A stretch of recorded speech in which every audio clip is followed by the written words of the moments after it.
ua whae tamae mo e alo mo lau mare ma one one.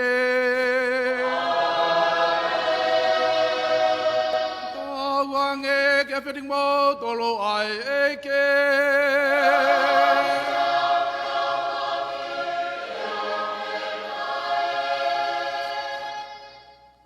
Kore ke uwhakatulo, ke a whio ai o toa, tau hao hao ngā. A whio whakarilo rilo i he tāpena kulo. Kore ke uwhakatapu, ia ho eiki. Moi kai ngā kotoa pē, o ko mo mea mai he pongpong koin. Ki tau whakatata, i he o wau hikwhi lau lau e hakoni. O atu e taritari loto fie fia ki motolu kāinga. Atu atu fie tu kari motolu, ka waahi, mo lava mai.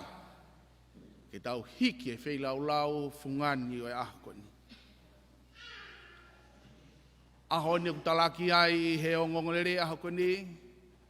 Aho no langa e se su. Aho no sia si i he funga maka ai a kopita. Pihange ko himi ne tau kamata aki ko e tau omi o huke iki a ka loto hanga maharie.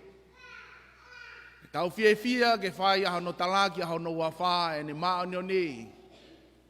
E ne whai mea mana ku ne whai maa ki tau tolu o a ngai ki ahko ni. Ko e tau rea ko e whakawhetaipe. I he ofa fungani ko whai he eiki maa ki tau tolu. Kai maa tau ngai whamiri. Tau kolo. Me tau mo ui. Au ilo be. Hai tau whai whanonga. Vai vai e tau mo ui. Ko uhi a ko e ngai whakatau ere ai whiri. Tau omi ake ai loto hanga maari o kore ke eiki. Ai eiki o e whai mesi. Ai eiki o e whai mana wao wha. Ai eiki o e whai whawha more more. Ke ni alo ofa mai mua wha more more ki tau tolu. Ngahu ki tau tolu ke tau tau. Ka mo hiki e whai lau lau fungani o e ahako ni. Ke whakahoi fua ke eiki. Ka tuku mai ai hatapua ki ma ki tau tolu. Mo tau whanau, mo tau ngahi whamiri.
mange ke ipu magate tau tolo alo fa tua mafi mafe.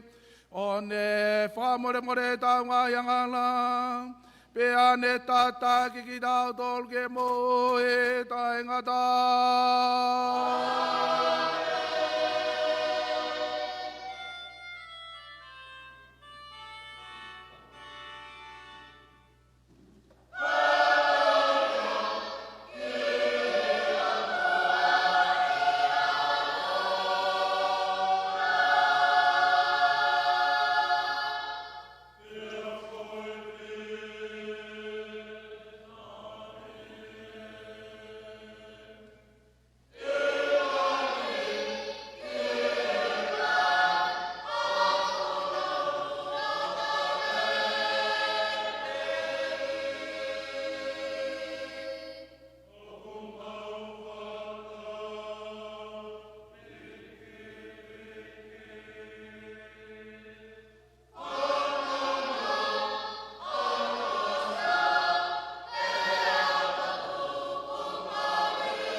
Ke tau loto.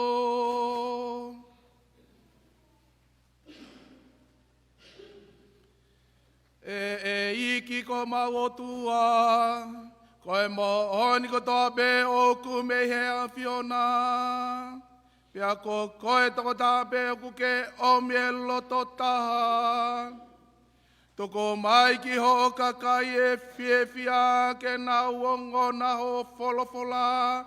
Hele o kotope, pia ke laka ange e nau whakamua o awhio, e nau viviri ki e moe.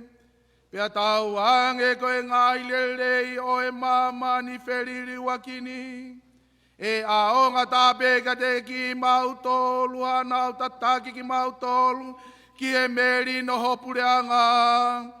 A e kui kai lava ke whaki mai e mamani. O ku mau kore e ne o ufanga ya Jesu Christo ko alo.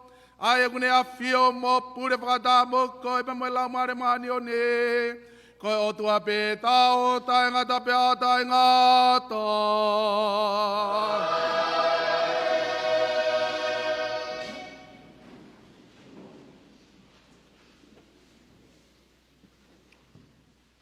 Koe uluaki o folofola, O ko to ia mi to ia palofita ko ai sea wahe wa.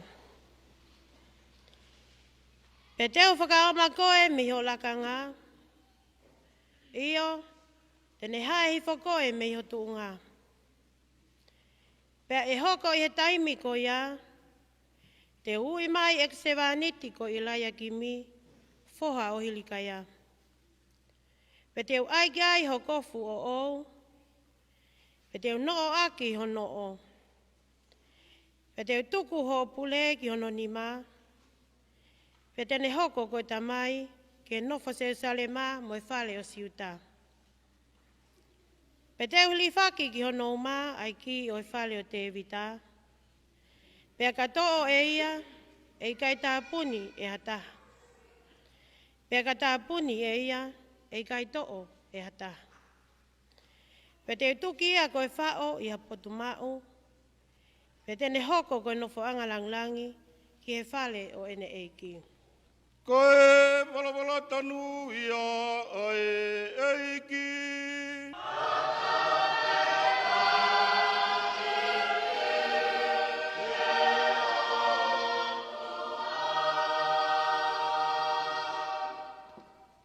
Sa me whetare aki, sa me te au tolungu fulu mawhitu.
Ko no ua o folofola.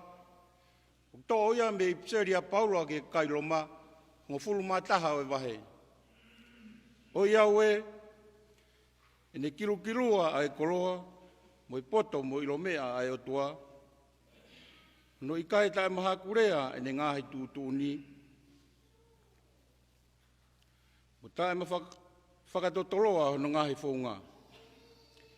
Heo noa i hataha kone lawei ai whinangalo o eiki.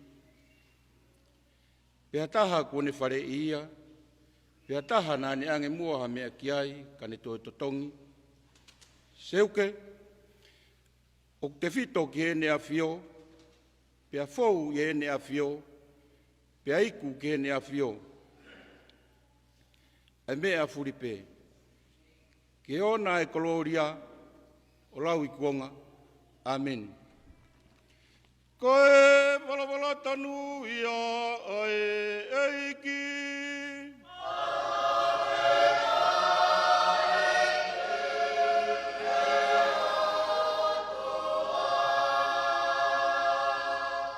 Toka teu e o ngongo rerei.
Geberig matolu ai eiki.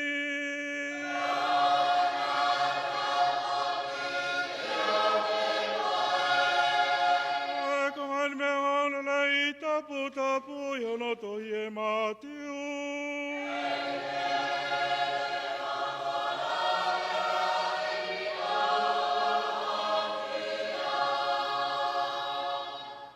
Matiu kono honga fulu maono o e wahe. Nei whakawhiawhia tua Sesu mo ene kauako ki a kolo o kuofi ke se salia Filipai. Pea ne pehu iange ke ene kauako. Ko hainai ai whoha e tangata i he lau ai kakai. Pea nau talange, koe lau ani ihi ko Sione Baptaiso. Ka koe lau ani ihi ko Ilaisia. Pea koe ni ihia, ko Selemaia, pe ko hataha o kau palofita. Pene eke angelewa ke te knau tolu, ka ko hai au i he lau a ki mou tolu. Pe tarange Simone Pita, ko Kilisto koe foha o e otua mo ui. Pe tariange e Jesu, o kuke mo oni koe Simone foha o Sione, he koe ilo koe na ikai te ke mau i a te koe pe, kana e watu ki a te koe e he kutamai whakahewani. Pea kohono mo oni e pita ko maka koe, pe te ulanga hoku siasi e funga makani. Pei kai lava e hamate o ikuna ia. Te watu ki atoe a ngahi ki o pulaanga o he wani. Ilonga hamea te ke taofi i mamani, e taofi i he wani. Pei ilonga hamea te ke whaata i mamani, e whaata i he wani. Pe toki whekau e se su e ne kau ako, ke ua te nautala ki hataha, ko e Kilisto ia. Oe ngone nei tanu ia oe eiki.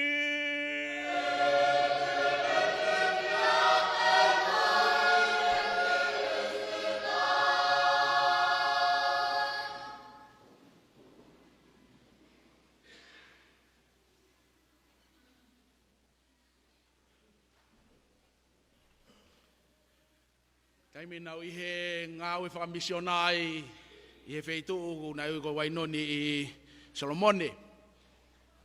Lolo toka ngāwe ai a pātere luto viko, ori. Na ui a he kakai, ui pēnau tolo au ko pātere sola. Ko hinga fuk, he koe ki hala i ulu i hapuru, Pēko nau kate asia tu pēko nau wharea, ko hai pātere hau, ko pātere sola ko hau. Pēko e pātere rewa tahana mga aue, ko tamare na e whainuinu. Pēka na ui e nau toria, ko pātere tonton. Aia ko hinga ia ko inuinu ia he naurea. Aia ko e whakahingoa, o ui aki ki maua, ko hinga ko whahinga whakafotunga. Pēa mo e mea ku te whakahoko. Ko tui ko mea na e whai e sesu, e ne whenga, ke whakaeke ki he kauakonga. Ko hai au, i he lau ai kakai. Pea koe mua taha pe, koe nau ko San Baptaiso, ko inga ko San Baptaiso na nau sio mata pe, i he ene ngā aue ko toa pena ne whakahokoa, ne whai mana, ene ngā aue whakamasive, mo ui whakamasive siva, nofo he toa wha, kai pe he e mo ngai mea katoka, kana ane mo ui aki, ai otua i he ene rea, mo ene malanga, mo whakahono malanga i ke kakai. Pe tolahi. Ko Ilaisia, ko Seremaia, pe ko taha e ka apostolo, ko hinga, he ko e lahi ngahi mana na e whai Ilaisia. Mā Seremaia, e taimi ko nana kei mo ui ai.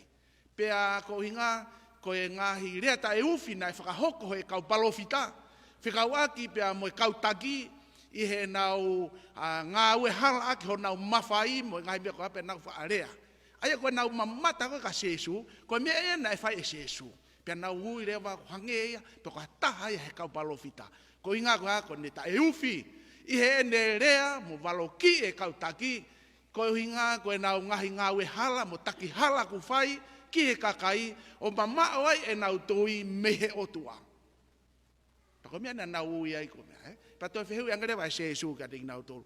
Ka ko hai au, i he lau a mou tolu. Pa ko e tari a koe na, ka kia taha ia ka wako ngā tene tari. Ko pita na ane tari, ko koe ai misaia, koe aloe o tua mo ui. Koe toki fua taimi eni hange e mātiu i he ne kosperi, o ne talaki whakamamani lahi, e ha tangata, o ne ilo, ko sesu, koe misaia, koe aloe o tua.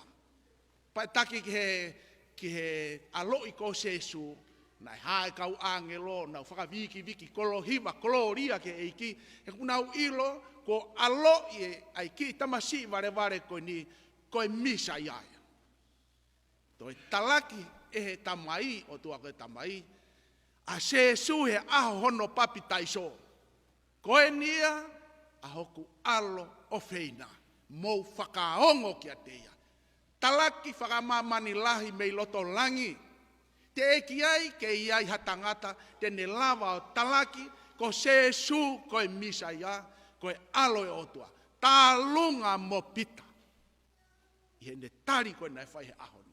Pea koe ne tari koe ia, ilo e se su, o kui kai ko pita na ane tari mai, koe otua na ane koe tamai, na ane whakahaki a pita, ke ne talaki. Koe nia ai misa ia. Hangi he otua koe tamai. Pakataimi koe nai whakatoka ngā ia e se su, Ai ngā ue o tua koe tamai ia pita, na ne ilo whakapapau, kua ui makehe a pita, kiha whatongia. Ko tari koe na whai e pita, o kuhange e pita o o mai ka te ki tau tolu, ai anga o e tau tui. Ai whakamahino mai ka te ki tau tolu, hei kai ke tau ilo a Jesu, kai o rewa ku tau ilo i ngaha tau wā, bea moe otua. Koe tamai. Koe tamai o kune tataki ki tau tolu, ke tau lava mahino i a Jesu. Pea koe kanoloto ia tau mo ui whakakaristiane. Kai ke tau ilo a Jesu, koe misa ia, pe koe aloe otua, kai ke ton ke ui ki tau toria koe kau karistiane. He ko eritoe, koe monie, ko Jesu. Ko Jesu, ko ia, ai aloe otua, koe whakamo ui ki mamani. Ilo i koe Jesu, a pita, o kui ai, hono ui ma ke he ia he tamai, pea ne oangerewa ai mawhai. Oangerewa ai mawhai ki ai, pea koe mawhai koe ana e pau ke liliu hono hingoa. Liliu hono hingoa me he Saimone, ki he pita, pe koe petelo, i he rea whakakariki, koe petero, pe koe ono uhinga komaka. Neongo kia e kauririu tohi tapu he taimini unau whakarea na tohe whapapalangi o kuina o toria. Hau ke fwoi vesi ako ni panang na toria. Liriu ia ko pia. E pita e ko stone. Kehe anga koe o stone pia moe rock. Ko pita ko rock. Ko stone ia neongo pe ko hahai fōlahi huwhangai whakatapu. Ko hau pe hawhaahinga matangi. Pe ko hatawhea pau ke ngau e ia. He kai tu mau ia. Pia auhia ia. Kono whai kehe koe moe rock, i he papabalangi, whangai whakatapu, koe makatu whakatu. O ku i kai toi aha ne ngaue, hei kai toi aha mea tene toi lava ngaue ia. Neongo ai ngahi mea kotoa. Pea, kalangerewa e Jesu, e ui koe ko petelo.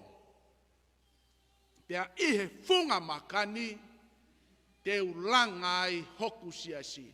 Koe fua taimi eni hono puaki, homo mai huwhangai whakatapu, mei he tō me he whawhonga e eiki a Jesu, ai langa hono siasi.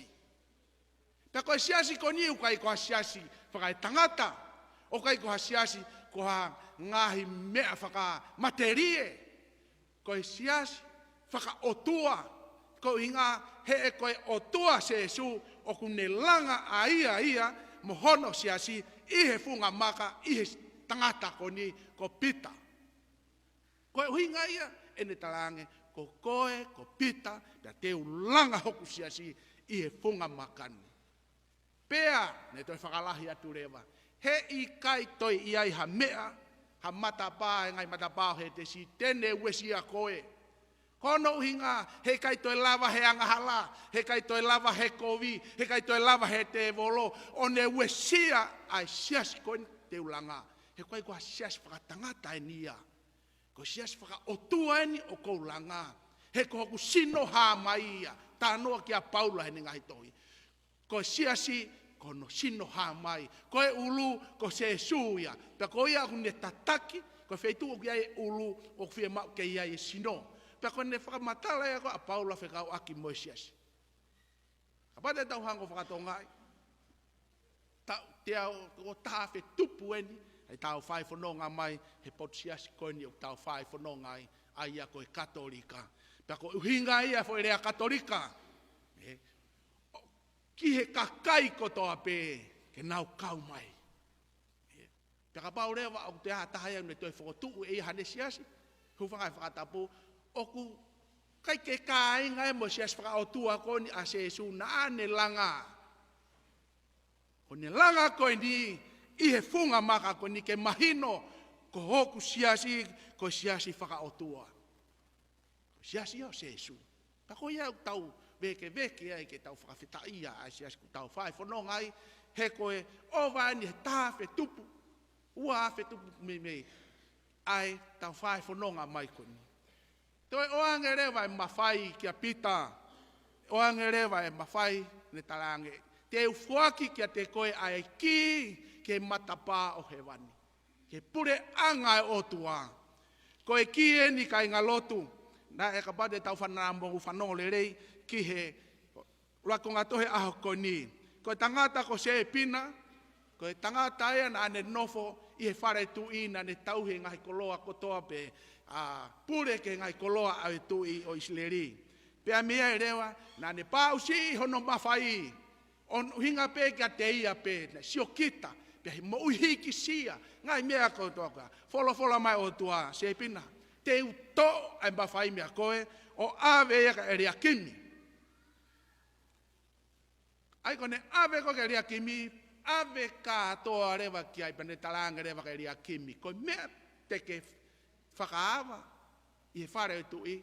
He kai tu hatahate ni tāpuni. Ka mea koe te ke loka. E loka i he kai tu hatahate ni whakaawa.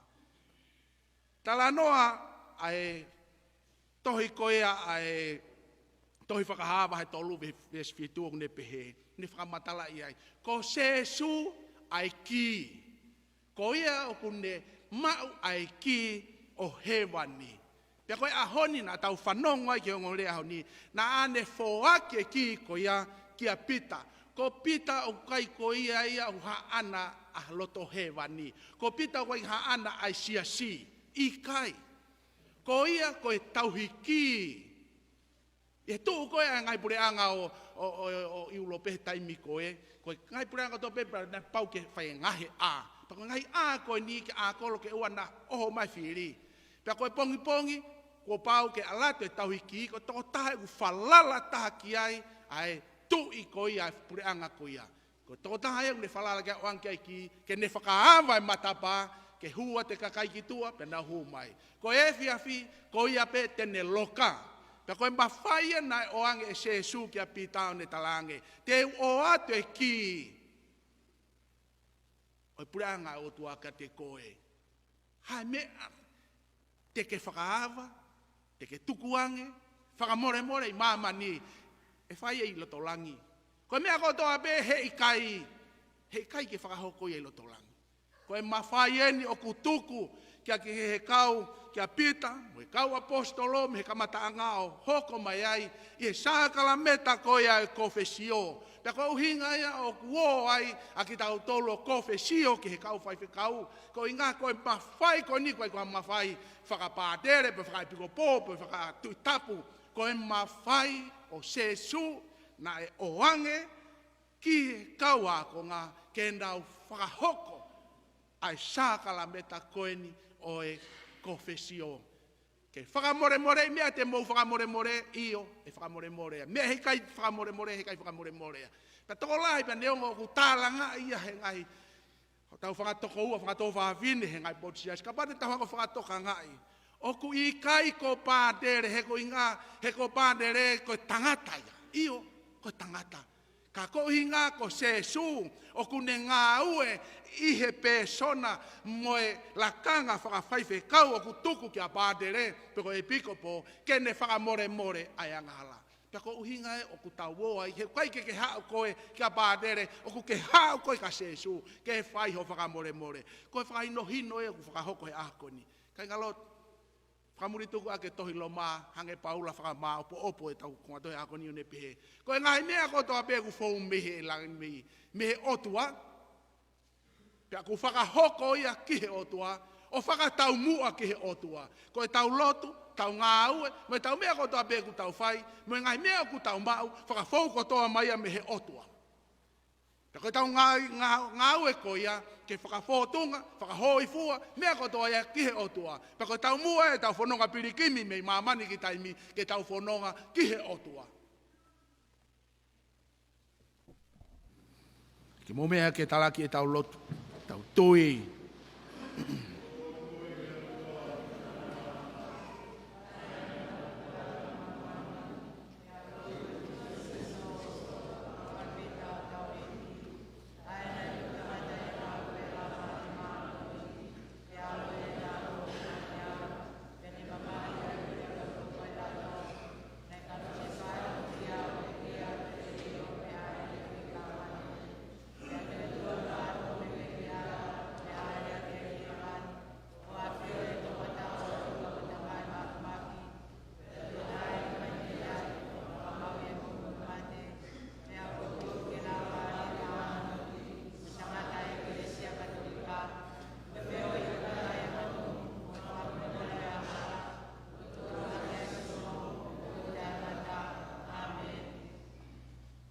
Tau momoi hake kāenga e tau ngai whe mau. E o tua koe au kone tuku mai. A ene whalala ki hono kakai. A ene o wha. Mo ne whakamoi. Tau hanga hake o momoi hake te ia. A ngai whe mau ko toa beho tau ngahi loto. Kia teki nau tolu katoa pē, o tuku e nau tui a Kristo. Pea moi whakamooni a ki nau tolu na nau uluak tui kia te koe. Whakatawange ke whakahauhawai a e tau tui, a ki hamo ui mohu i e ofa.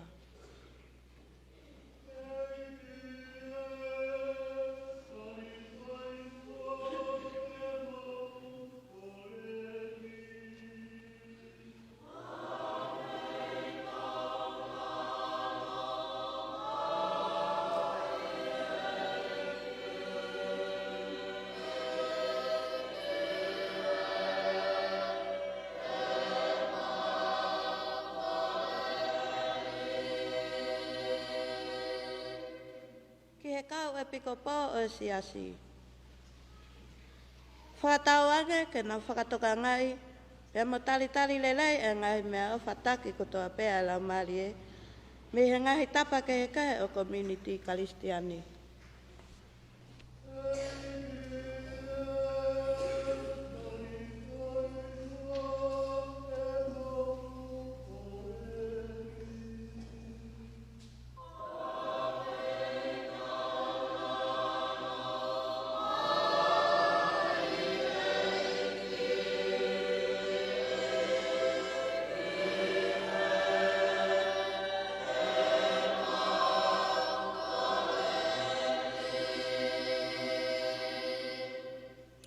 Ke he tau tupu ko toa pē, o kuna wangoi ofa ki a Sesu. Whakatawange ke tau mateuteu, ke tali ane whakamooni longa mo ui, pia ke nau mateuteu, ke wahe ia mo ki tau tolu.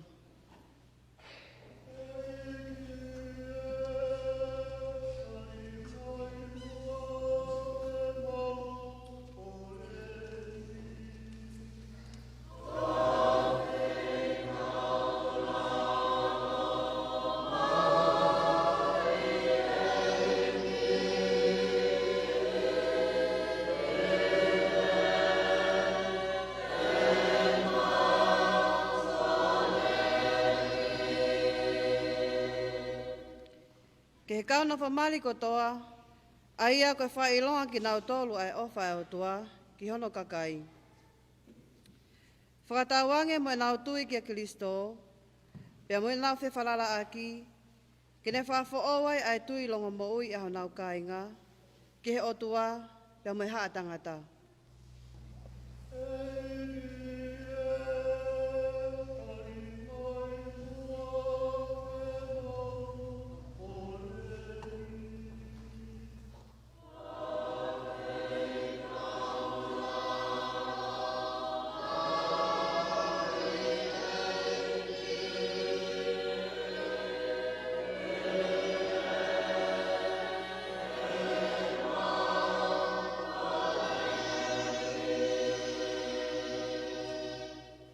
Ki he kakai tau motua, pe mo e nau whakamooni, ki he tui ta e weia. Whakatauange, ke iai mau peha ni ihi, ke nau kei mau me iai, ai whakapa-apa, ai ongo malu i, pe moe te pōtara noa aki.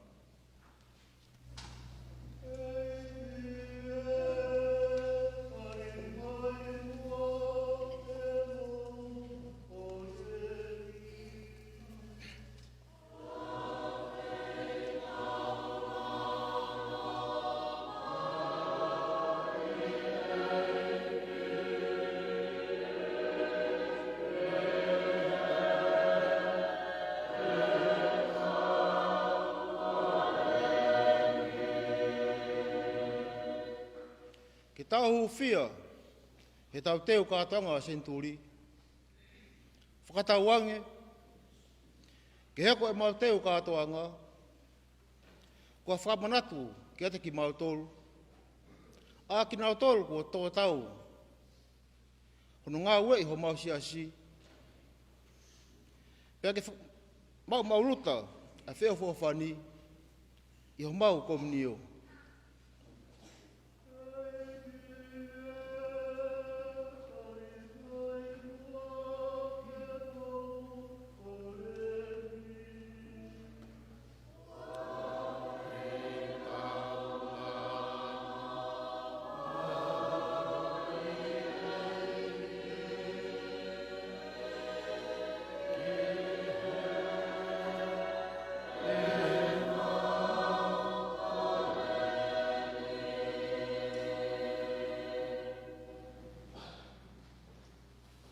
Ko rea I pehu whaki e tau whae ko Maria, so to o wha Maria, ki moe klasia, e te koe I ki moe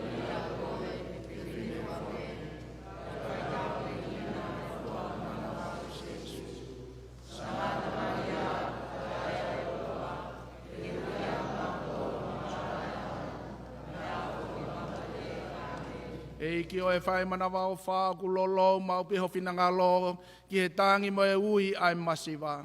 Ko e nia e lotu aki mau tolu a ho whanau ma moi hake I e tui mo e whalala ka te koe ke tari ange mo ai a hufanga I o alo ko Jesu Kristo ko mau e ki.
koe funi be chini be tu ngā mau whai tāpu ki nā koe a koe mau mo moi hake ni kia whiona.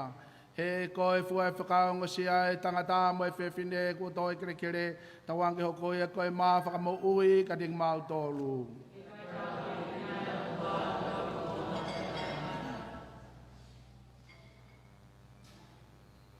E ki e koe o tua koe funi bese ni paktu ngā ho mau whai tāpa ki nā koe koe wai ne o mau momoia keni ki a Fiona.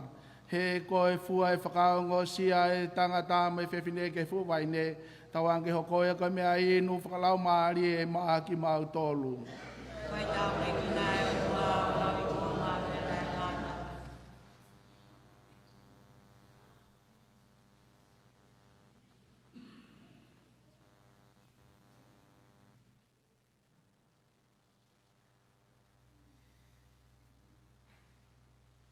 I mo kore ka e ngā kauhi ke hoi fua whina ngalo tua koe tau tamai mawhi mawhi ki he e tau whi lau lau ni. Io tawa ki o koe kuna ngā e ki ke whilau lau mo yake, ke whiwhia mo ria mo papa, e awa koe te kātou, sea sma te kātoa. Ki tau lotu, e o tua manawa ofa, koe whi lau lau hau haua Kristo, ko ne ngau ki mau tolu ko ho whanau, i ho ofa, tuku mai e meri no mo e wowo ngataha ki o sia si, o ku whanga te mau korenia Jesu Kristo ko mau eiki. Amen. Tawange ka whitingo tolo ai eike.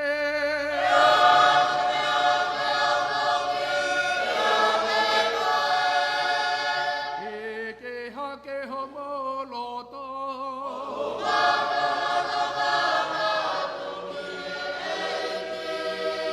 E tau whea whakawheta eke e iki, ko tau otua.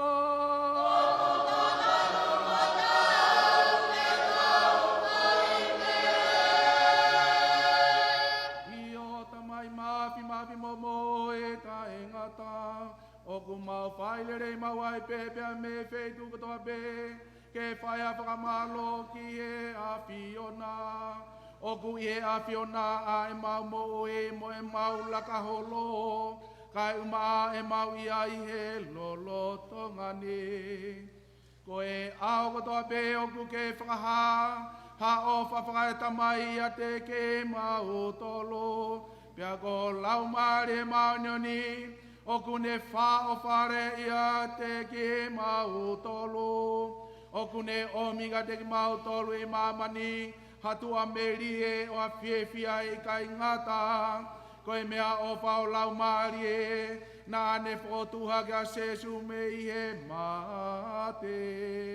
A e toka teu mo e palo me siki o katoanga, whakapase ka te o lange, o mau whawhetai ai e loto honga moni, whakatamo, hao mo e kau hao whanga e kau angelo, o mau whakawiki ki o fungani ho mawhai, o mau pe, mau pe.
ko koe pe a fungani mano ni pe ko koe pe fo ke tu puanga mano ni fo pe. Pe ko ia ku mau tau tapa ke ne ke te koe. Ke a fe tau lalo. O ke whakamano ni ange ngai mea o whani. A ki pe evi o lau maari mano ni. Ko hika ho koe koe sino. Moe tā tā mau e ko se Jesu Kristo. Pe ko mea tō koni whakalau maari e whoki maa ki mau tōru. I he amanaki ke ne tuange e ia ke pekia. Nā ne to'o ai mā o ne whakawhetai. Pea ne toke paki rewa tu whaki ke ne kaua ko ngā mone pehe. Mou to'o eni pea mou kai katoa ai. Ko hoku sino eni. A ia e tukuange ko e uhi ko ki mou tolu.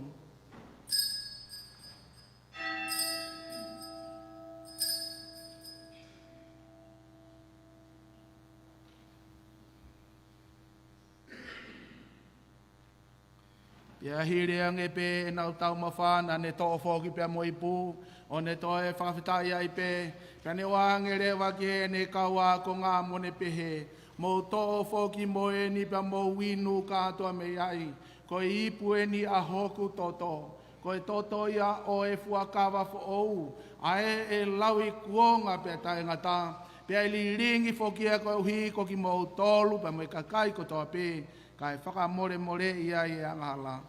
Mo whai eni ko hoku whakamanatu.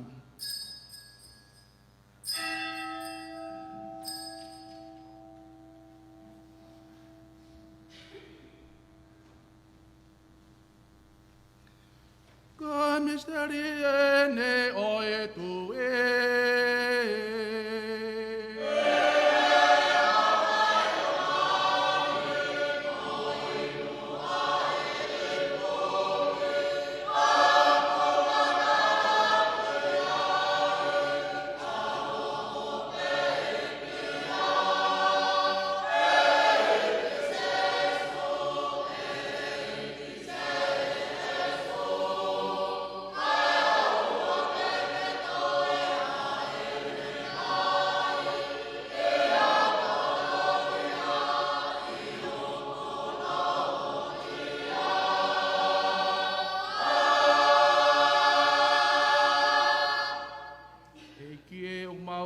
tuai pe ai pe kia mo toi tu ho alo pe ko ia tu o ngai ma mo ia ke ni kia Fiona ai pa ne mo ui pe mo ipu foki o hu i tai ngata i o ku mau to e fa fitai foki ate ko e uhi a ko e a fe tau la lo e Fiona tu ku mai ke mau onu no atu ke fai ho tau hi i loto nga o au e pe mau to e kore mamai atu foki ke loto ia e pe ia te mau tolu ai wo o taha tuunga i ngāue ai lau maari e manani te rea sino mo e tātao Kristo ai ku amane kina ke mau kau ngā tāri whakataha.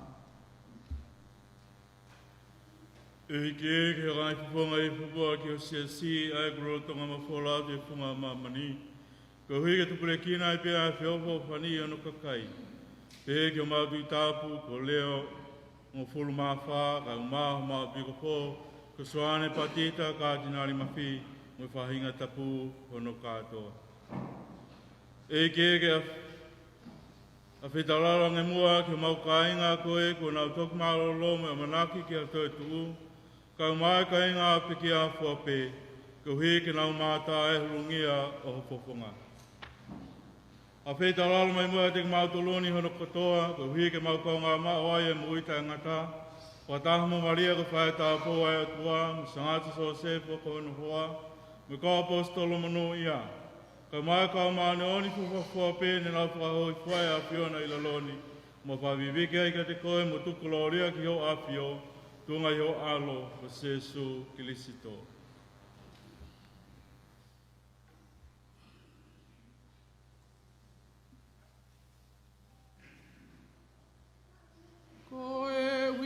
Jesu Kristo, whakata mai ne a Fio, pea tō owa whoki a te ia, o ku whai hake ni ai ki a te koe o tua koe tama e mawhi. Whakata mai lau maari e mani o ne, a e langi mo e gloria whakaufuri, O taengata pea taengata.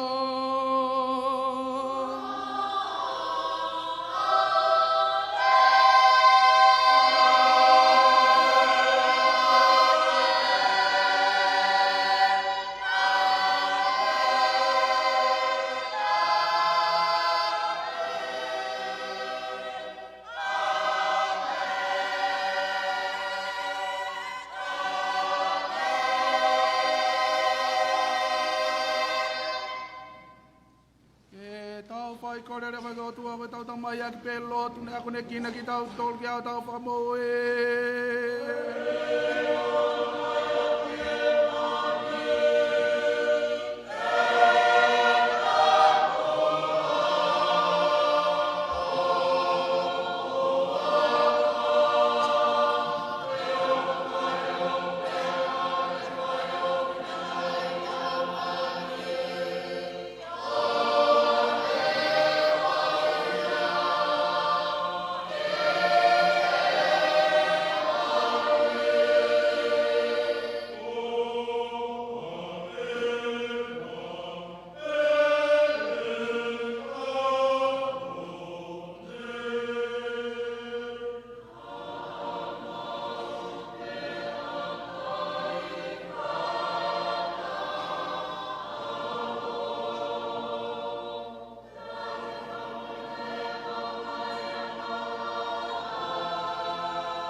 Tangiat ke whakawhi ki mau tol me ngai ko ve fua pe a whei tau lalo ke tokai pia e merino i e loto loto ngā mau ngai aho pia tu ngai to koni mai o alofa tau anke mau nofa tau tainai mea ngā la mo e whai ngata i e fua pe ngā mau nofa tatari ai pia ke toi are mau mau whakamu e ko seso ke le se to.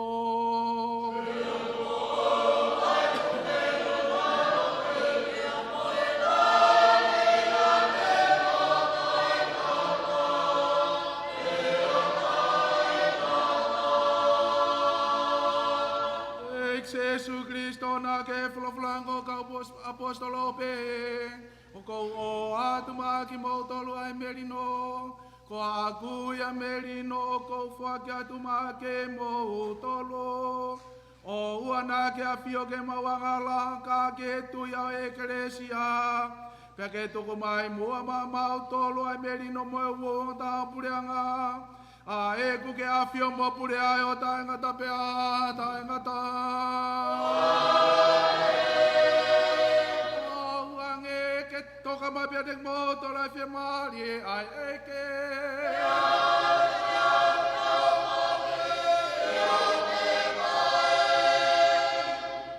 si kainga ki tau whiwha ki ake melino Kristo.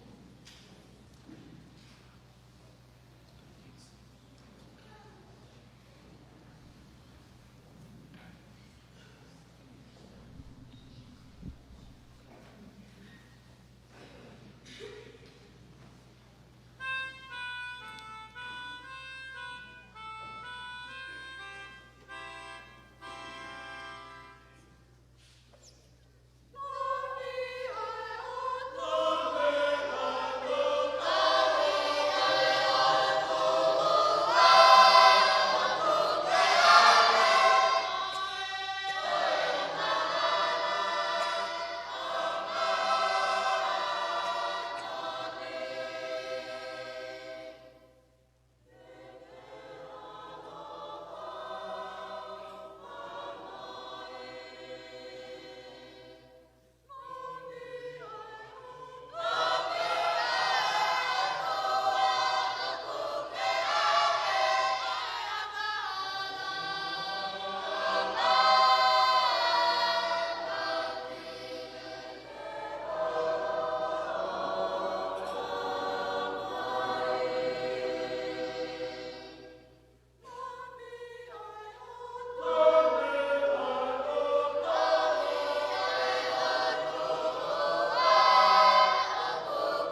se su ko la mia o tua ai au kune fu au a ve ang hala mamani monu ia ka ko kinau tolu o ku whakawhi ke katoa ngai alo oi o tua.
E ki e, tawange ke hanga he eukarisia koeni, ne mau toki tarini o whakatupu ke lahi e iwi whakamo oi ho o wha, ia te ki mau tolu.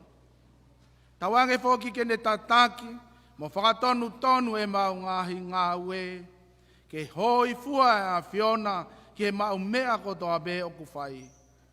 O ku hufanga atu e mau koreni a Jesu Kristo, ko mau eiki. Ke mau mea ke tau haosi.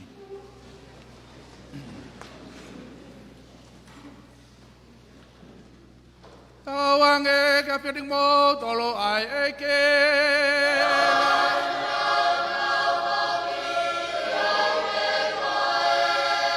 Tawange hipo mai ka whiting mo tolo ai tapua ka tua mafi mafi.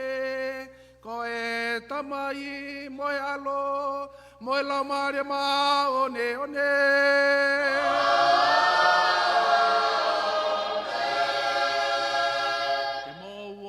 Pe marie, pe mo o whamatau iai pe ki he eiki.